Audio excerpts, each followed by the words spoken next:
Okay, let's dive into one of the most bizarre and frankly unsettling events in all of human history. I mean, just try to imagine this.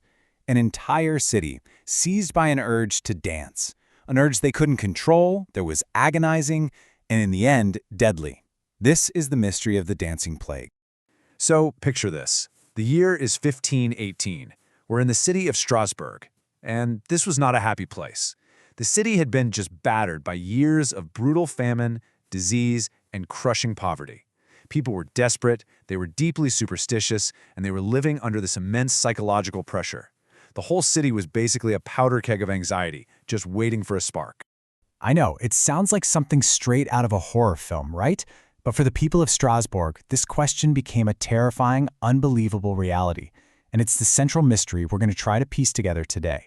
So where did this all kick off? Well, this whole bizarre epidemic, it doesn't begin with some huge event.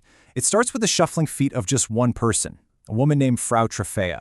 One really hot day in July, Frau Trofea walks out into a narrow street and just starts to dance. There's no music, no celebration. She just dances, silently and without stopping.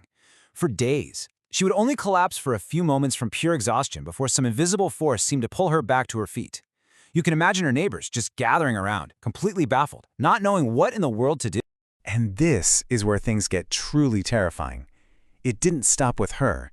Within a week, a few dozen other people had joined in. By the end of the month, the number of dancers had exploded to around 400. The streets of Strasbourg were filled with hundreds of people, all locked in this frantic, non-stop, agonizing dance. And yes, people were dying. They were literally dancing themselves to death. They'd collapse from strokes, heart attacks, sheer exhaustion. At the plague's absolute worst, it was claiming up to 15 lives every single day. The city authorities, as you can imagine, were in a total panic. They had to find a reason, any reason, for this living nightmare. So their search for answers, and our investigation, starts with looking at all the theories, both from back then and from today. Okay, so the explanations from 1518, they really show you the mindset of the time. People were wondering, was this a curse from a vengeful saint, God's punishment? Or maybe, as their doctors suggested, something they called overheated blood. Now, fast forward a few centuries, and our theories get a lot more scientific.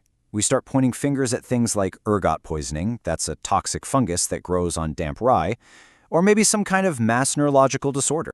Both sets of ideas kind of make sense in their own context. But here's the thing. When you really look at the specific, bizarre details of the dancing plague, all of them start to fall apart. Let's just break it down. That ergot poisoning theory, which was a top contender for a long time, well, ergot causes horrible, violent muscle spasms and hallucinations. It doesn't make you perform coordinated dance moves. Plus, no one poisoned that badly would have the physical stamina to dance for days on end.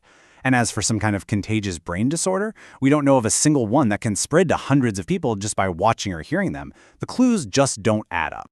So if it wasn't a poison, and it wasn't a physical disease as we know it, then what on earth was it? This brings us to the prime suspect, a diagnosis that is just as fascinating as it is, well, unsettling. An illness of the mind itself. The phenomenon has a name. It's called mass psychogenic illness, or MPI, and it's essentially a collective stress response. You get very real physical symptoms, spreading like wildfire through a group of people, but there's no germ, no virus, no infectious agent to blame. It's a social contagion, not a biological one.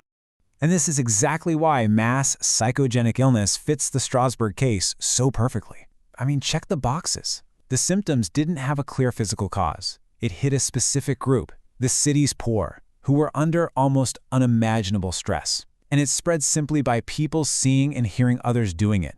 The collective anxiety was already there. The dancing just gave it an outlet. This quote really nails the why. You have to remember the context. The people of Strasbourg were living in a perfect storm of misery. They were starving, they were sick, and they truly believed in supernatural forces and curses. Their minds were just fertile ground for something like this. The dancing became this bizarre, unconscious physical release for a psychological trauma that was just too much to bear. Now, you might be thinking, okay, that's a crazy story, but it's just a one-off historical fluke, right? Well, no, not even close. In fact, this kind of mass psychological event has happened over and over again throughout history.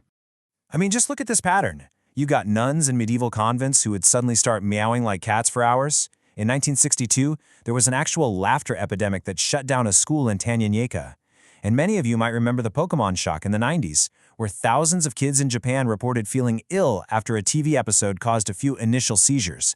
These are all documented cases of the same phenomenon. So, the Dancing Plague of Strasbourg wasn't an anomaly. It was a really traumatic and tragic example of a pattern in human behavior.